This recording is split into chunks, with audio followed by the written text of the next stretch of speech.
Rome, 100 BC, a city that stood as a testament to human ingenuity and ambition. A city of ancient power where the echoes of past glories mingled with the whispers of future conquests. And a time of great change, where the old ways were being challenged by new ideas and ambitions. In a small yet noble house, a boy is born.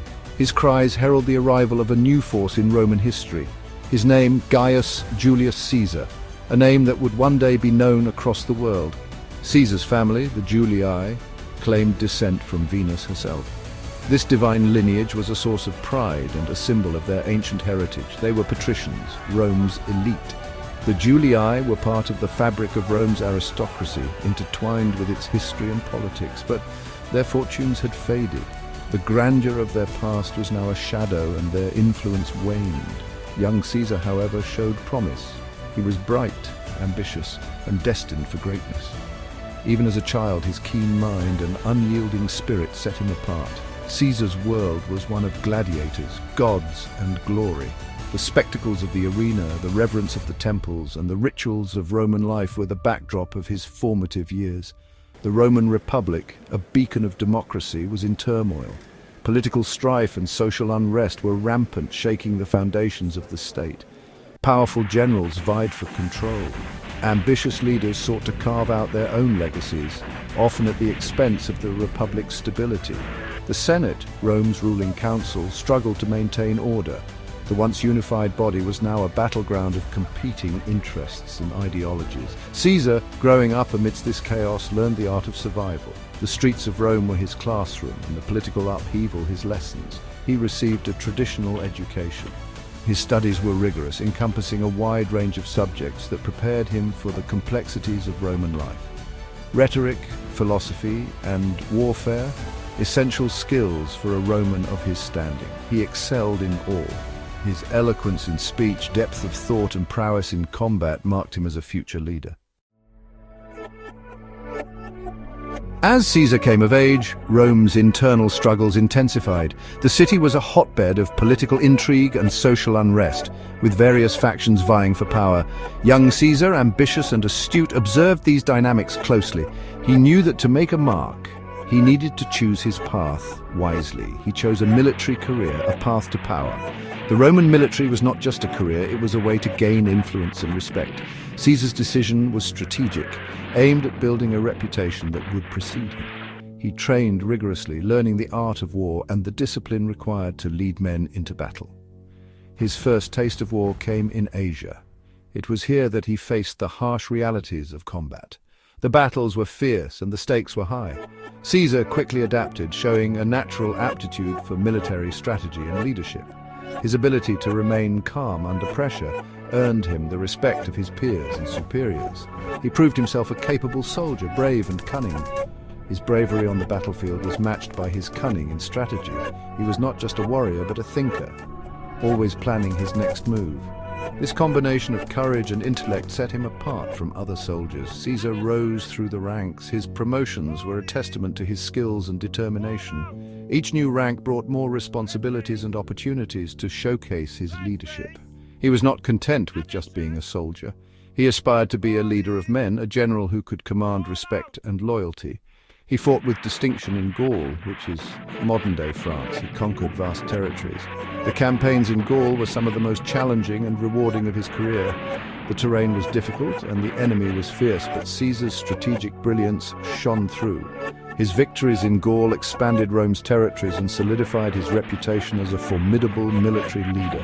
His soldiers, fiercely loyal, admired his leadership. They saw in him a leader who was not only skilled but also cared for their well-being. Caesar's ability to inspire loyalty was one of his greatest strengths. He led by example, sharing in the hardships of his men and celebrating their victories together. They fought for him with unwavering devotion.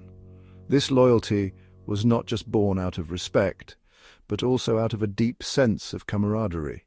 Caesar's men were willing to follow him into the most dangerous battles because they believed in his vision and trusted his leadership. Caesar's victories made him a hero in Rome. His triumphs were celebrated by the people who saw him as a symbol of Rome's strength and glory. His return to Rome was marked by grand celebrations, with crowds cheering for their victorious general.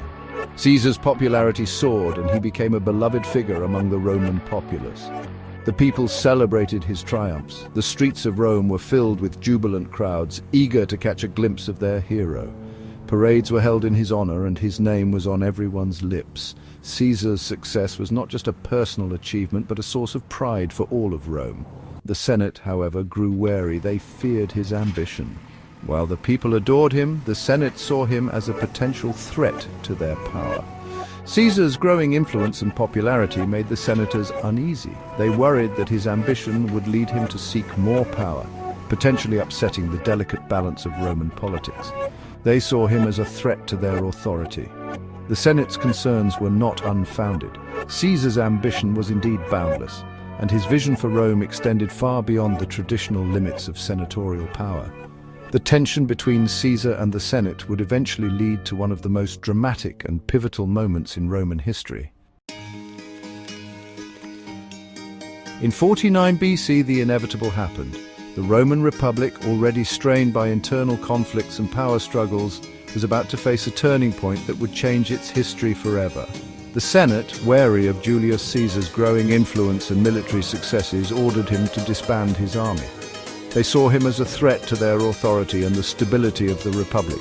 Caesar was commanded to return to Rome as a private citizen. Stripped of his power and military command, the Senate feared that his ambitions would lead to tyranny. Faced with this ultimatum, Caesar had a monumental decision to make. He could submit to the Senate's demands and lose everything he had fought for, or he could defy their orders and risk plunging Rome into civil war. After much contemplation, he chose the latter.